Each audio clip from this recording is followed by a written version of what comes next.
tapi ada beberapa aplikasi legal yang memiliki aplikasi A, aplikasi B, aplikasi C, atau aplikasi D, dan semuanya ini adalah Halo teman-teman ilegal. semua, balik lagi bersama saya di Guski Channel, channel yang selalu membahas seputar dunia fintech. Nah, di video kali ini saya ingin menginformasikan tips bagaimana cara mengajukan di banyak aplikasi pinjaman online, baik yang legal ataupun yang ilegal. Karena banyak sekali di komentar video saya, baik yang legal maupun yang ilegal, mereka selalu gagal mengajukan pinjaman online-nya. Jadi tonton video ini sampai akhir dan jangan lupa untuk klik tombol subscribe di bawah agar saya selalu bersemangat mengupload video setiap hari.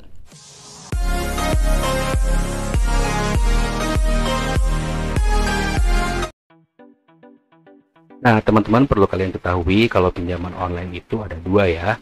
Jadi ada pinjol yang legal dan ada juga pinjol yang ilegal. Nah, untuk yang pinjol yang legal, dia mengecek atau bisa menyetujui pinjaman kalian itu melalui cek slik OJK ataupun BI checking biasa disebutnya. Nah, jika BI checking kalian bagus, maka kemungkinan besar pinjaman kalian akan di-approve tanpa lama.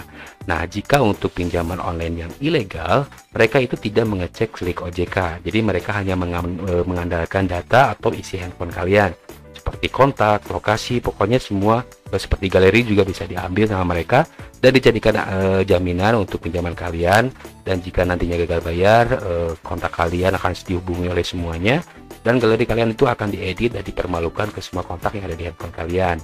Nah, jika data isi handphone kalian ini mumpuni atau mencapai skor kredit yang mereka inginkan atau mereka batas skor kredit mereka yang terapkan, jadi kemungkinan pinjaman kalian ini bisa di ACC ataupun tidak. Nah, jika kalian mempunyai riwayat atau kalian pernah gagal bayar di aplikasi pinjaman online lain ataupun perusahaan keuangan lain, jangan pernah kalian melakukan pinjaman di aplikasi yang legal, karena sudah pasti nanti akhirnya akan ditolak karena mereka akan melihat dari slik OJK ini. Dan jika kalian memiliki data yang buruk ataupun data yang busuk ataupun banyak gagal bayar di aplikasi pinjaman online lain ataupun keuangan lain, jadi kalian bisa mengajukan di pinjaman online yang ilegal, tapi dengan beberapa trik yang nanti akan saya jelaskan. Karena mereka ini tidak akan bisa mengecek slik OJK, jadi mereka hanya mengandalkan data atau isi handphonenya.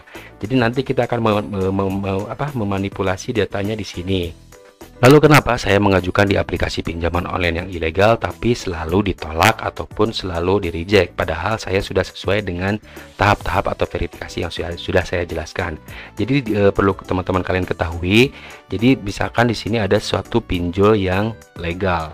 Nah, kalian perlu tahu kalau pinjaman online yang ilegal ini kebanyakan atau tidak, saya tidak menyebutkan banyak aplikasi, tapi ada beberapa aplikasi legal yang memiliki aplikasi A, aplikasi B, aplikasi C, atau aplikasi D, dan semuanya ini adalah ilegal. Jadi ini adalah indukan aplikasi yang ilegal.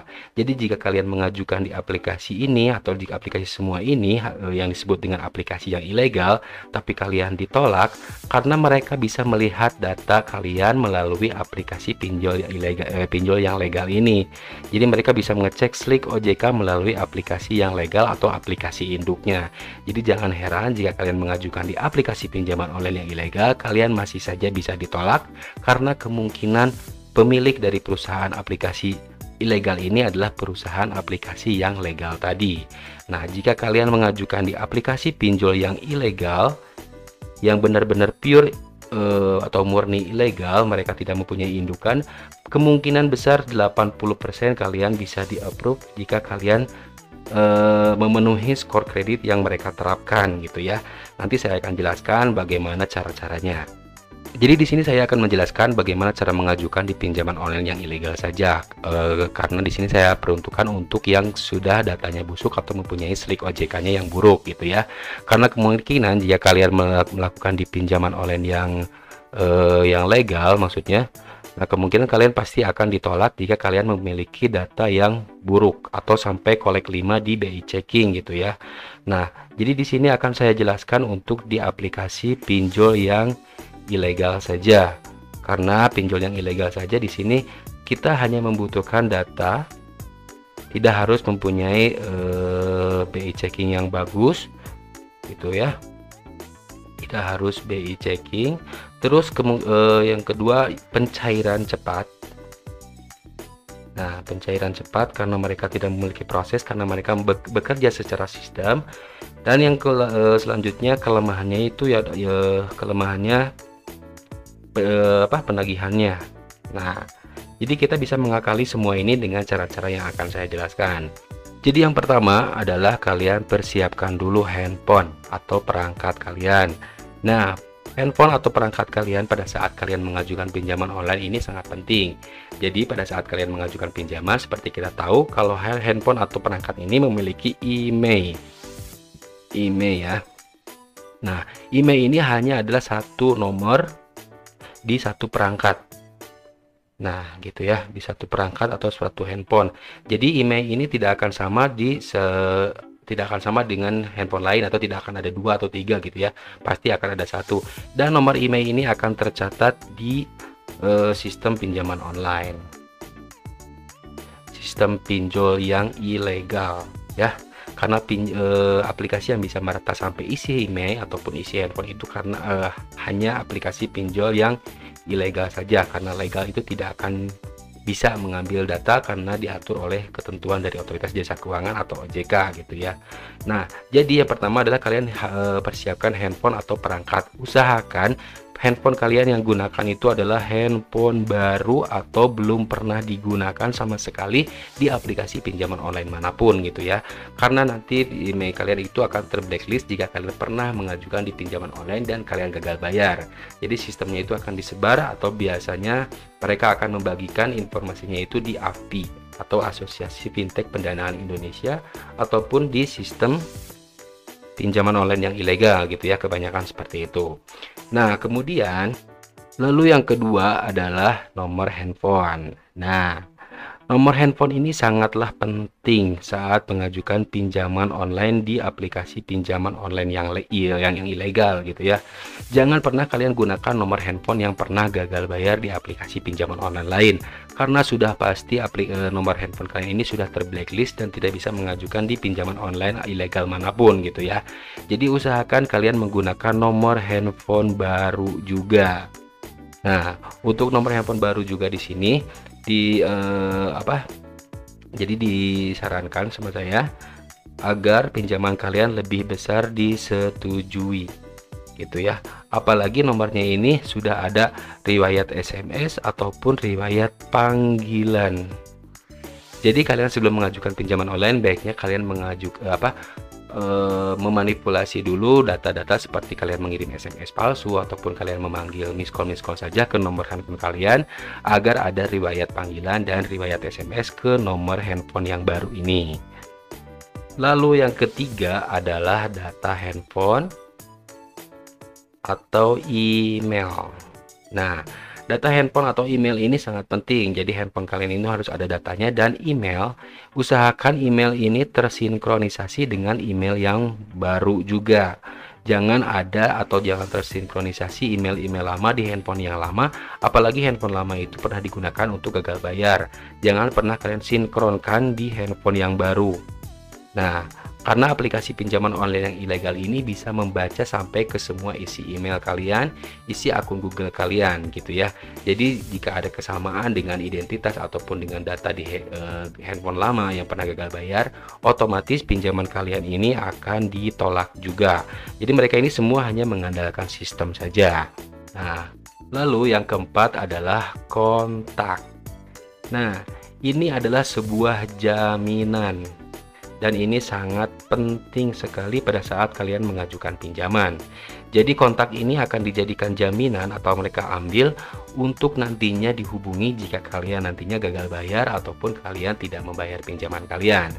Nah, jadi jika semakin banyak kontak yang ada di handphone kalian, maka semakin banyak pula semakin besar pula kemungkinan pinjaman kalian nantinya akan disetujui gitu, karena jaminan yang kalian simpan itu lebih besar, istilahnya seperti itu. Dan jika kalian mau mengajukan di aplikasi pinjaman online yang ilegal, agar kalian aman, hapus semua kontak keluarga itu, dihapus kontak keluarga, kontak orang terdekat. Pokoknya orang-orang yang mengenal kalian itu kalian hapus atau kalian amankan. Nanti jika kalian pada saat gagal bayar, nomor-nomor tersebut akan dihubungi dan mempermalukan kalian mengenai pinjaman kalian gitu ya. Jadi kalian nggak mau kan nantinya kalian malu gitu ya, dimaki-maki ataupun disebarluaskan hutang kalian ke semua kontak yang ada di handphone kalian. Nah, tipsnya di sini saya usahakan, tipsnya saya sarankan kalian masukkan saja 50 kontak darurat, kontak fake. Nah, kalian bisa ngacak nomor saja. Kalian bisa 08 sekian sekian sekian, 08 sekian sekian sekian, kasih nama apa dengan, jadi ini adalah kontak fake gitu ya. Nah, karena jadi nanti biar kalian tidak gagal bayar, maksudnya kalian gagal bayar juga, mereka akan menghubungi orang-orang yang tidak kalian kenal, jadi kalian akan aman. Lalu selanjutnya adalah galeri handphone. Nah, galeri handphone ini sama pentingnya dengan kontak darurat, maksudnya dengan kontak. Nah, galeri handphone sama dengan kontak maksudnya. Jadi galeri kalian akan diambil apalagi yang ada foto atau video wajah kalian. Jadi jangan pernah kalian menyimpan foto atau video wajah kalian di handphone yang akan kalian ajukan pinjaman online yang ilegal, karena nanti fotonya ini akan bisa mereka edit dan mereka mempermalukan gitu ya. Seperti kita tahu kalau misalkan banyak sekali di Facebook ataupun di media sosial yang mempermalukan, foto-fotonya diedit seperti apa gitu ya, untuk menagih hutangnya. Jadi kalian sarannya amankan foto dan video yang ada wajah kalian gitu ya. Nah, kalian isi dengan galeri apa aja gitu ya, galeri yang tidak ada wajah kalian seperti foto pemandangan atau foto apa gitu ya. Pokoknya jangan foto wajah kalian gitu. Tapi yang penting galerinya harus ada, jangan kosong. Oke. Nah, seperti itu. Selanjutnya adalah pada tahap pengisian data. Nah, pengisian data ini sangatlah penting juga, seperti kontak dan seperti galeri. Jadi pada saat pengisian data ini kalian isi selengkap mungkin, dan yang pasti kalian harus isi data sesuai KTP. Jika kalian domisilinya berbeda dengan KTP kalian, jadi kalian jangan gunakan domisili, tapi kalian gunakan alamat sesuai KTP saja. Nah, karena ini akan memperbesar peluang pinjaman kalian bisa disetujui nantinya. Selanjutnya adalah foto KTP. Nah, pada saat kalian memfoto KTP, jadi usahakan fotonya itu jelas, data terbaca,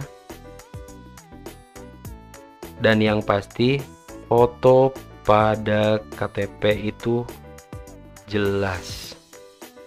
Nah, jika kalian tahu kenapa ada di aplikasi pinjaman online manapun ada verifikasi wajah.